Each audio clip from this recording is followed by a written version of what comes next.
விநாயகருக்குன்னு ஒரு பிரம்மாண்டமான கோயில் இருக்குது அப்படின்னா அது பிள்ளையார்பட்டி தாங்க. இந்த கோயில் எங்க இருக்குன்னு பாத்தீங்கன்னா சிவகங்கை மாவட்டத்துல காரைக்குடியில இருந்து திருப்பத்தூர் போற வழியில தாங்க இருக்குது. சினிமா பாடலா இருந்தாலும் சரி, பக்தி பாடலா இருந்தாலும் சரி, விநாயகர் வணங்குறது அப்படின்னு பாத்தீங்கன்னா பிள்ளையார்பட்டி விநாயகர் தான் ஃபர்ஸ்ட் சொல்லி இருப்பாங்க. நம்ம தல அஜித் படத்துல வர மாதிரி பிள்ளையார்பட்டி ஹீரோ நீதாப்பா அப்படின்ற பாடலா இருந்தாலும் சரி, 9 கோலும் ஒன்றாய்க்கான பிள்ளையார்பட்டி வர வேண்டும் அப்படின்ற பாடலும் பாடியிருப்பாங்க. இந்த கோயில்ல பிரம்மாண்டமான 2 ராஜகோபுரங்கள் இருக்குதுங்க. கோபுரத்துக்கு முன்னாடி கூரையில வந்து போற மாதிரியான அமைப்புகள் இருக்கும். அது பார்க்கவே ரொம்ப நல்லாவே இருக்குதுங்க. நம்ம கோயில் உள்ள போனோம்னா நம்ம ஒரு பெரிய சிவன் கோயில் உள்ள போற மாதிரியான அனுபவம் கிடைக்கும். சிதம்பரம் நடராஜர் கோயில் போனாங்கன்னா எவ்வளவு பிரம்மாண்டமா இருக்குமோ அந்த மாதிரி அமைப்புல வந்து இந்த கோயிலுமே இருக்குதுங்க.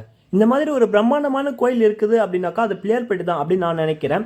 உங்களுக்கு வேற ஏதாவது விநாயகர் கோயில் அவ்வளோ பிரம்மாண்டமா இருக்குது அப்படின்னா உங்களுக்கு தெரிஞ்சதை கமெண்ட்ல சொல்லுங்க, நான் தெரிஞ்சுக்கிறேன். கோயில் உள்ள வந்து பாத்தீங்கன்னா கேமரா வந்து எடுக்கிறதுக்கு அலோ பண்ண மாட்டாங்க. அதனால உள்ள இருக்கிற இடங்கள் என்னால எடுக்க முடியலங்க. கோயிலுக்கு வெளியில இருக்க இவ்வளோ பெரிய குளம் வந்து கோயிலுக்கு தனி அழகையே கொடுக்குதுங்க. இந்த கோயிலோட ஒரு புறம் குறைவரை கோயிலாக தாங்க இருக்குது.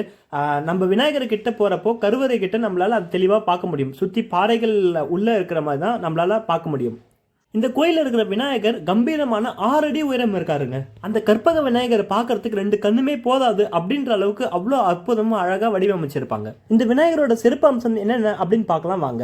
இந்த விநாயகரோட துதிக்கை வந்து வலப்பக்கம் திரும்பி இருக்கும். மற்ற கோயில இருக்கிறது போல 4 கைகள் இல்லாம 2 கைகளை கொண்டுதான் இந்த விநாயகர் இருக்காரு. 3 லிங்கங்களான திருவீசர், மருதீசர் மற்றும் செந்ததீஸ்வரர், அப்புறம் பெண் தெய்வங்களான சிவகாமி அம்மன், வடமலர் மங்கையன், சவுந்தர நாயகி அம்மன், இவங்க எல்லாரும் ஒரு சேர அமர்ந்து பக்தர்களுக்கு தரிசனம் கொடுக்குறாங்க. இது வேற எந்த கோயில்களும் இல்லாம இருக்கிறது இந்த கோயிலுக்கு தனி சிறப்பா இருக்குதுங்க. இந்த கோயிலோட கல்வெட்டுகள் படி இந்த கோயில் வந்து 7ஆம் நூற்றாண்டுல கட்டப்பட்டதா சொல்றாங்க. கோயில் வெளியில பின்புறம் வந்து பாத்தீங்கன்னா ஒரு சின்ன பாறையில ஒரு சின்ன ஒரு விநாயகர் கோயில் இருக்கும். இந்த விநாயகரோட பேரு கோரக்க விநாயகர் அப்படின்னு சொல்றாங்க. இந்த இடத்துல கோரக்க சித்தர் ஒருத்தர் இருந்ததாகவும் அவரு இன்னமும் வந்து அந்த பாறைக்கு உள்ள ஒரு சுரங்க பாதைக்குள்ள தவம் செய்யறதாகவும் ஒரு ஐதீகம் இருக்குதுங்க. அங்கே நிறைய கடைகள் இருக்கும். அந்த கடைகளில் வந்து விநாயகர் ஃபோட்டோஸ் நிறையவே இருக்கும். அதெல்லாம் வாங்கிட்டு வந்து வழிபடுங்க. கற்பக விநாயகர் அப்படின்னாக்கா கவலைகள் தீர்க்கும், வேண்டியதை தரும் விநாயகர் அப்படின்றது தான் பேர்.